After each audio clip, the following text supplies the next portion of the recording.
जय माँ कात्यायनी। चंद्रहासोज्ज्वल करा शार्दूल वरवाहना, कात्यायनी शुभम दधा देवी दानव घातिनी। माँ दुर्गा के छठवें स्वरूप का नाम कात्यायनी है। इनका कात्यायनी नाम पड़ने की कथा इस प्रकार है। कत नामक एक प्रसिद्ध महर्षि थे। उनके पुत्र ऋषि कात्य हुए। इन्हीं कात्य के गोत्र में विश्व प्रसिद्ध महर्षि कात्यायन उत्पन्न हुए थे। इन्होंने भगवती पारंबा की उपासना करते हुए बहुत वर्षों तक बड़ी कठिन तपस्या की थी। उनकी इच्छा थी कि माँ भगवती उनके घर पुत्री के रूप में जन्में। माँ भगवती ने उनकी यह प्रार्थना स्वीकार कर ली थी। कुछ काल पश्चात जब दानव महिषासुर का अत्याचार पृथ्वी पर बहुत बढ़ गया, तब भगवान ब्रह्मा, विष्णु, महेश तीनों ने अपने अपने तेज का अंश देखकर महिषासुर के विनाश के लिए एक देवी को उत्पन्न किया। महर्षि कात्यायन ने सर्वप्रथम उनकी पूजा की। इसी कारण से यह कात्यायनी कहलाई। ऐसी भी कथा मिलती है कि ये महर्षि कात्यायन के वहाँ पुत्री रूप से उत्पन्न भी हुई थी। आश्विन कृष्ण चतुर्दशी को जन्म लेकर शुक्ल सप्तमी, अष्टमी तथा नवमी तक 3 दिन इन्होंने कात्यायन ऋषि की पूजा ग्रहण कर दशमी को महिषासुर का वध किया था। माँ कात्यायनी अमोघ फल देने वाली हैं।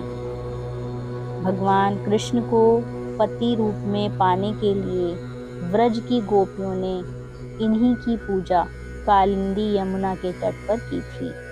ये ब्रज मंडल की अधिष्ठात्री देवी के रूप में प्रतिष्ठित हैं। इनका स्वरूप अत्यंत ही भव्य और दिव्य है। इनका वर्ण स्वर्ण के समान चमकीला और भास्वर है।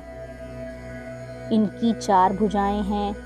माता जी का दाहिनी तरफ का ऊपर वाला हाथ अभय मुद्रा में है तथा नीचे वाला वर मुद्रा में है। बाईं तरफ के ऊपर वाले हाथ में तलवार और नीचे वाले हाथ में कमल पुष्प सुशोभित हैं। इनका वाहन सिंह है। दुर्गा पूजा के 6वें दिन इनके स्वरूप की उपासना की जाती है। उस दिन साधक का मन आज्ञा चक्र में स्थित होता है। योग साधना में इस आज्ञा चक्र का अत्यंत महत्वपूर्ण स्थान है। इस चक्र में स्थित मन वाला साधक माँ कात्यायनी के चरणों में अपना सर्वस्व निवेदित कर देता है। परिपूर्ण आत्मदान करने वाले ऐसे भक्तों को सहज भाव से माँ कात्यायनी के दर्शन प्राप्त हो जाते हैं। माँ कात्यायनी की भक्ति और उपासना द्वारा मनुष्य को बड़ी सरलता से अर्थ, धर्म, काम, मोक्ष 4 फलों की प्राप्ति हो जाती है। वहीं इस लोक में स्थिर रहकर भी अलौकिक तेज और प्रभाव से युक्त हो जाता है। उसके रोग, शोक, संताप, भय आदि सर्वथा विनष्ट हो जाते हैं। जन्म जन्मांतर के पापों को विनष्ट करने के लिए माँ की उपासना से अधिक सुगम और सरल मार्ग दूसरा नहीं है। इनका उपासक निरंतर इनके सानिध्य में रहकर परम पद का अधिकारी बन जाता है। अतः हमें सर्वतोभावेन माँ के शरणागत होकर इनकी पूजा उपासना के लिए तत्पर होना चाहिए। जय माँ कात्यायनी।